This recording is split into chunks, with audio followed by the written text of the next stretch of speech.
Welcome to Sales Week. All right, so this is day 2. We're going to be diving a little bit deeper into your sales book of business. Now, the first thing that I want to say is that there is a thought process behind the word sales. Sales sometimes can be a dirty word because sales is implied that you are going to sell them something. No one wants to be sold something. What they want is they want to solve a problem or they want to reach a goal. And when you as a sales rep is trying to push a service or a product, well, it becomes this ultimately line of disconnect that your customer wants to solve a problem. You want to sell a product, and no matter what it is, this product can take them to their future end goal. And when that happens, and it happens a decent amount, your customer then becomes sensitive to it. And they become ultimately a little scared to be able to step into that environment and trust. And that's something that we have to overcome in the sales environment is trust. So when we talk about book of business, there's 2 key metrics that we're going to talk about. The first one is commitment date. The second one is confidence level. Now, the first one is commitment date. So commitment date is the date that the customer has made a commitment to make a decision. It's that simple.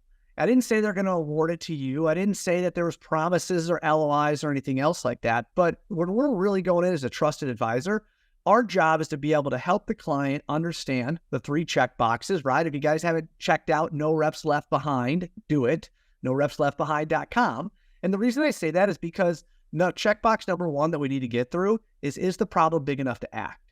And I say that because you're bringing confidence and clarity to your customer to say, hey, is this problem truly big enough that you want to spend money to fix it?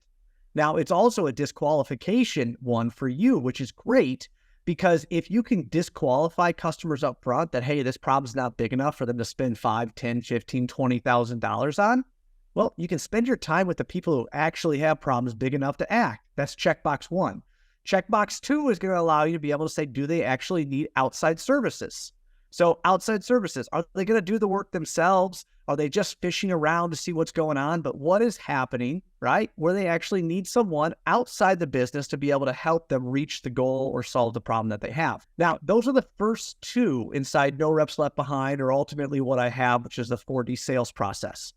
Both of these are extremely consistent because once you get to a point where your customer knows that their problem is big enough that they have to do something about it, and they know that they need outside services, well, at that point, that customer has to make a decision, right? It's a date that they intend to be able to award the project or move forward because they already know the problem's big enough that they got to fix it.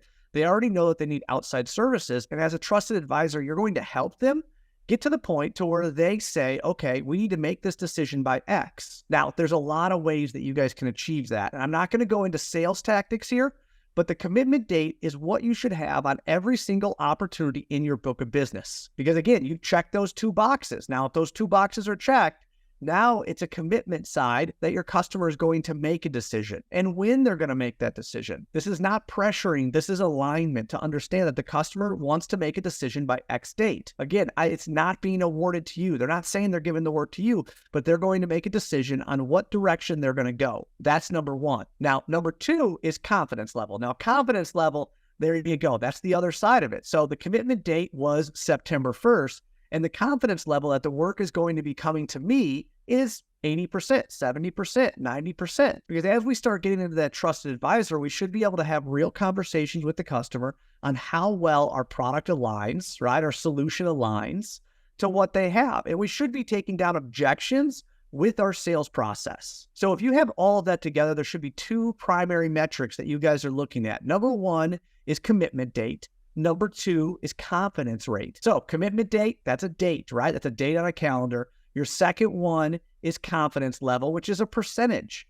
And that percentage is with that sales rep, right? There can be tons of them that say, hey, this is at 90% and you lose the job. That 10% can come back and haunt you. And it's not something to be afraid of. It's something to learn from. As a sales leader, as a sales manager, or even a sales rep, guys, you will learn 100 times more when you lose a job than when you win a job. And if you can correctly adjust your presentation and take all of those objections out before you get to delivering the proposal, it'll naturally raise your close ratio, raise the average contract price, and make you more accurate when you start projecting what your sales might be, which we'll get into a little bit later inside the week. This takeaway today, guys, 2 key things you should be doing. 1 is commitment date. That's the date that the customer intends to make a decision. on what they're doing. 2 is confidence level, which is ultimately how confident you are that the work is going to be coming back to you. So hopefully you learned something from this, guys. Share it with a friend. If you guys are a leader and you're saying, hey, my guys need to know this, take this video, share it with them, because that's why I'm doing it. I'm raising the floor of the commercial service contractor one video at a time. Like, subscribe, because I'm going to be posting these throughout the week. And if you're watching this outside of it, check out some of the other videos, guys. I got a whole series that goes along with this. If you guys haven't checked out servicealignment.com, you're missing out, because that's what I do. When I talk about raising the floor of your typical commercial contractor, that's why I'm doing these videos. That's why I'm spreading all of this, so you guys can gain the knowledge of the top 1% of contractors and just level up just a little bit every single day. It's not about becoming great tomorrow. It's about taking one step every day in the right direction, and getting your book of business is absolutely one of those steps that you guys need to do.